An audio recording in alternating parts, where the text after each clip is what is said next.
I'm Zoe Cunningham, and let's take a chance in between the action to find out a bit more about how to play backgammon.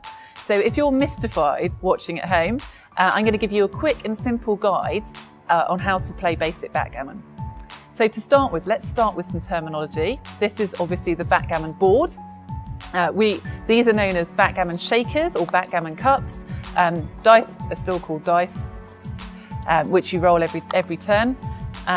These triangular areas are called points, and they're the kind of squares of the backgammon board. They're how you move your pieces around. Your pieces are actually known as checkers in backgammon, so you'll be hearing me using that word a lot. And then in terms of areas of the backgammon board, this area down the middle is called the bar, and that's used in quite a special situation which I'll explain later. This area is called your home board because this is where you're aiming to get all of your pieces into in order to end the game. And these quarters of the board in general are known as quadrants. So this is your home board or your home quadrant. So how to play? So each go you roll your dice. So say I roll a 4-3. This means that I can move one piece 4 and one piece 3.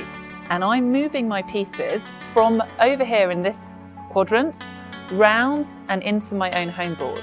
Now my opponent actually moves exactly the opposite way to me.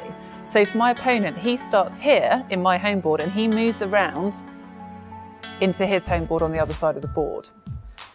So the pieces move against each other, and that's where the conflict happens, which is what leads to the tension and excitement in backgammon.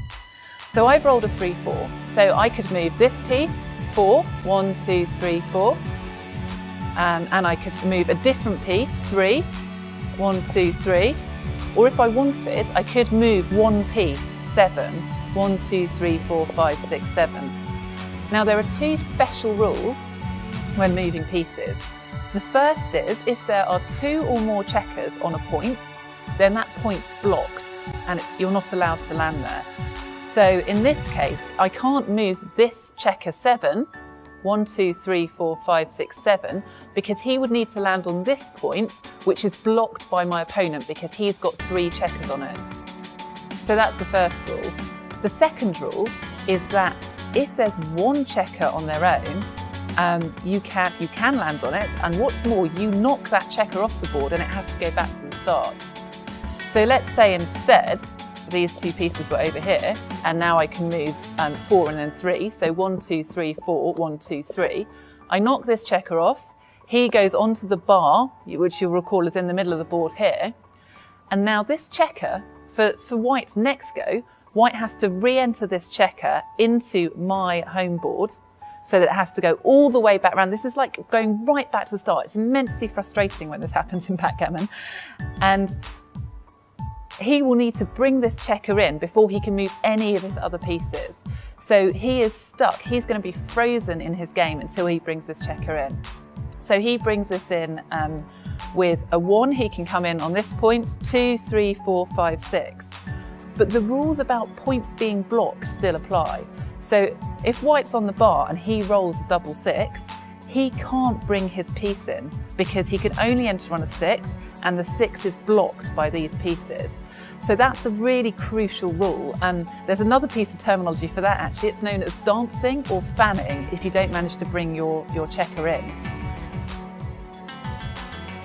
The aim of the game is to bring all of your pieces around the board. So you keep rolling your dice in turn and moving your pieces around the board. Your aim is to get all of your pieces into your home board, and then you can take your checkers off. And you take your checkers off in the same way by rolling the dice. 6 you take off the furthest point, 5, 4, 3, 2, 1. If I manage to take all of my checkers off before my opponent takes a single checker off, I win a gammon and that's worth double points. If I manage to take all of my checkers off before my opponent even gets his last piece out of my home board, then I win triple points, and that's known as a backgammon.